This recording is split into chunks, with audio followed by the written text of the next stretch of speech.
Hello there. I hope you're having an awesome day today at Hendrick Nissan of Kansas City. This is Coach Jamie, and I'm back with part two of my mystery shop. I submitted my lead Monday, April 4th. This was on a new Maxima at 12:16 p.m. Central Standard Time. Now, the first response received was a phone call. However, this was not received until 3:16 p.m., so this was 3 hours after sending the lead to your dealership. Next, I did receive an email immediately to follow that call, only 4 minutes after the call ended, but we definitely want to work on that initial response time.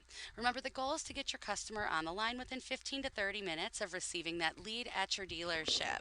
This way, you're not only giving your dealership that advantage over the competition, as 95% of customers will purchase from the first company to call them, but keep in mind, you'll also be more successful getting your customer on the line, as they're likely still at home and sitting in front of that computer.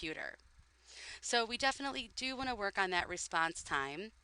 Now, for the phone call, listen to the audio portion of the shop for my scoring comments. I would like you to continue practicing that script.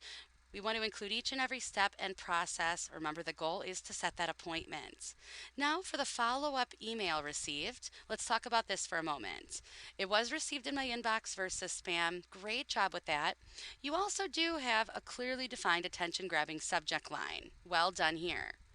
Now, something that we do want to do though is acknowledge that you've spoken with the customer. So we want to personalize this email. Thank the customer for taking the time to speak with you. As a customer, if I received this email, to me it would seem as though we'd never even talked on the phone.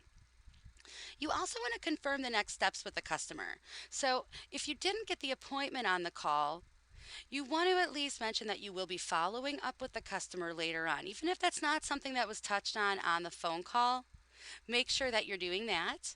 This way, the customer knows what to expect. You do have a complete signature file, and there are also no spelling or grammatical errors, so really nice job there. But remember, we also want to include a link in the body of this email.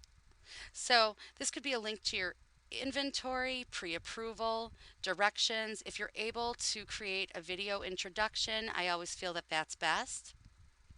Now, for your value, I did notice below here, beyond the signature file, that you do have a great value here in regards to your exclusive no charge lifetime warranty. That's fantastic.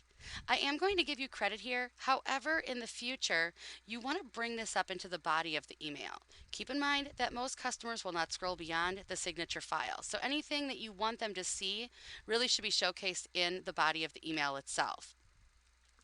So in the future, work on including all of the content that we do look for when sending that follow-up email and continue practicing that script. Your secret code today is May, like the month, M-A-Y. Let's continue to make May a fabulous month and keep practicing.